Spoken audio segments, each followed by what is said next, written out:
আমার সঙ্গে রয়েছেন বীরভূম লোকসভা কেন্দ্রের বিজেপি প্রার্থী দেবাশিস ধর। প্রথমেই আপনার কাছে খুব স্বাভাবিক যেটা প্রশ্ন, পুলিশের চাকরি ছেড়ে বিজেপিতে কেন? দেখুন, পুলিশের চাকরি আমি মনস্থির করেছিলাম বেশ কিছুদিন ধরেই। গত 3 বছরের যে জার্নিটা ছিল, আর শেষের দিকে আমি অসুস্থ হয়েছি, মেডিকেল সার্টিফিকেট দিলাম, তার জন্য আমাকে মেডিকেল বোর্ডে অ্যাপিয়ার, মানে একটার পর একটা যে ঘটনা পরম্পরা চলছিল।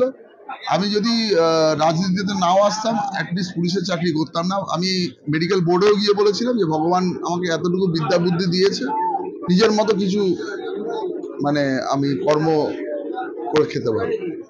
যে একটা বিষয়, একটা নজিরবিহীন বিষয় দেখা গেল, আপনাকে কখনো বিজেপিতে আনুষ্ঠানিকভাবে যোগ দিতে দেখা যায়নি।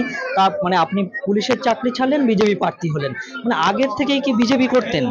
এ বাবা, এটা তো আমাদের ইয়ে হওয়ার পরে আমাদের পলিটিক্যাল এটা সিদ্ধান্ত, এবং আমাকে নেতৃত্ব বর্গ যারা আছেন ভার্চুয়ালি আমার সমস্ত ব্যবস্থাপনা করেছে। দেখুন, আজকের দিনে কোভিডেও ভার্চুয়ালি গোটা ওয়ার্ল্ডের সাথে যোগাযোগ হয়েছে। সবসময় যে আনুষ্ঠানিকভাবে আপনাকে গিয়ে সেটা ইয়ে করা হয়, অ্যাকসেপ্ট করা হয়, তা না। কেন্দ্রীয় নেতৃত্ব এবং রাজ্য নেতৃত্ব আমাকে সেইভাবে পরবর্তীকালে যা যা আমাদের দলীয় প্রসিডিওর আছে সমস্ত কিছুই ফলো করিয়েছে। দেখুন, বিরোধীদের তো বক্তব্য আছে, সাধারণ মানুষেরও একটা ধারণা যে শীতলকুচি কাণ্ডের পরে এবং আপনার যে সম্পত্তি নিয়ে সিআইডি তদন্ত চলছে, তা থেকেই কার্যত গা বাঁচাতে আপনি বিজেপিতে যোগ দিচ্ছেন, এটা কি সত্যি? এটা খুব ভালো হয়েছে যে এতদিন আমার বক্তব্য আমি ঠিকভাবে বলার সুযোগ পাইনি। আর এটাও মানুষের কাছে এই যে মিথ্যা প্রচার, মিথ্যা যে যা যা কিছু ঘটেছে, যার প্রপার্টি -200% নেগেটিভ ছিল, সেটা যদি 200% বাড়িয়ে করে দেয়, কিছু করার নেই। এবং এই সমস্ত মিথ্যা শুধু আমার সাথে নয়, আমার দলীয় যারা নেতৃত্ববর্গ রয়েছেন এবং কর্মী ছিল সকলের সাথে এবং আপামর জনসাধারণের সাথে করেছে। এই সরকারের যেই বিরুদ্ধে কথা বলেছে, সেই বা যে মেরুদণ্ড শক্ত রেখে সোজা হয়ে চলেছে, এতদিন মানুষের কাছে এগুলো আসেনি। এবং মানুষ এবার জানতে পারবে, এবং সংখ্যালঘু সম্প্রদায়কে বোকা বানিয়ে তাদের লাশকে রাজনীতির ময়দানে ভোট ব্যাংক করে যারা এই কাজ করতে পারে, তারা নিজেরা বকরুইকে মানুষকে পুড়িয়ে মেরেছে একদম।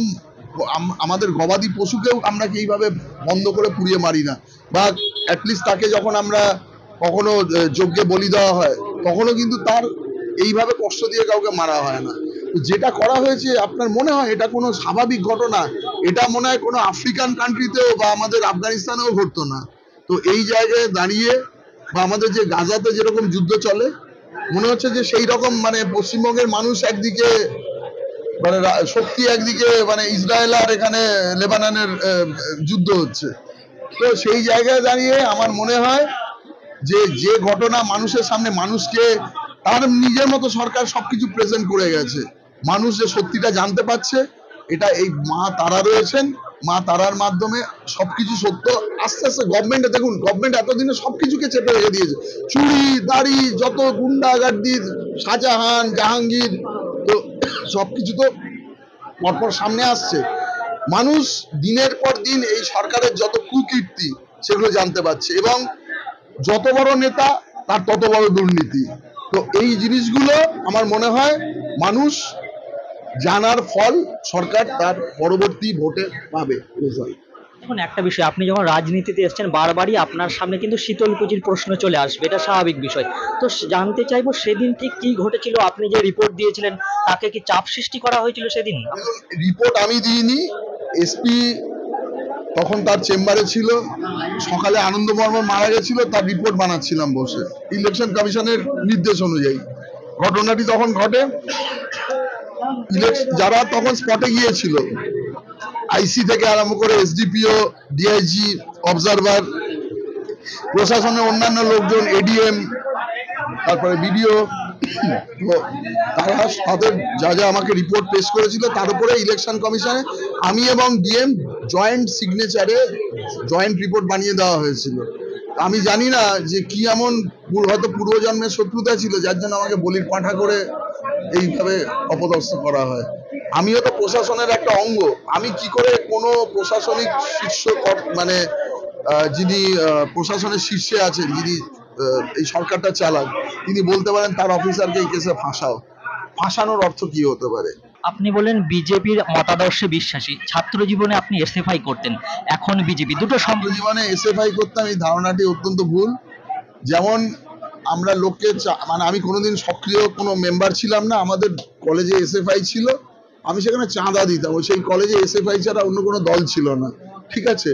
তো যারা আমাদের ছাত্র নেতা বা আমাদের সমসাময়িক যারা ছিল, তারা তো তখন বিভিন্ন বন্ধুরা চাঁদা চাইলে তখন আমরা চাঁদা দিতাম, ঠিক আছে। এবং এরকম নয় আমাকে জীবনে কোনোদিন আমি কোনো রাজনৈতিক কর্মসূচিতে অংশগ্রহণ করিনি। দেখুন, আমি বরাবর হিন্দুত্ববাদে বিশ্বাস করি।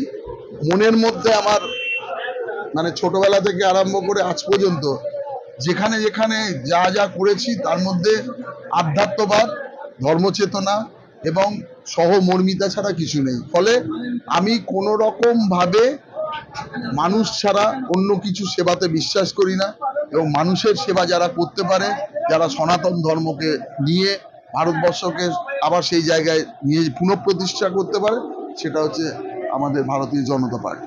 দেবাশিস বাবু, সে একদম শেষ প্রশ্ন, যে আপনি অনুব্রতর গড় যাকে বলতো বীরভূম, সেই বীরভূম থেকে প্রার্থী হচ্ছেন এবং 3বারের সাংসদ শতাব্দী রায় আপনার প্রতিপক্ষ, লড়াইটা কতটা কঠিন বা কিসের ভিত্তিতে লড়াই করবেন?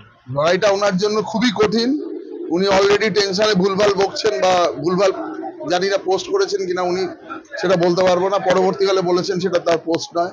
দেখুন, 3বারের সাংসদ, উনি যদি ওনার পারফরমেন্সটা বিরাট কোহলির মতো হতো তাহলে তো এইটা হতো না। উনি যদি এখন টেলেন্ডারদের মতো ব্যাট করে, তো ওনাকে লড়তে হচ্ছে যাতে কিভাবে ওনার উইকেট উনি বাঁচাবেন। আমরা কনফিডেন্ট আছি, আমরা জিতছি।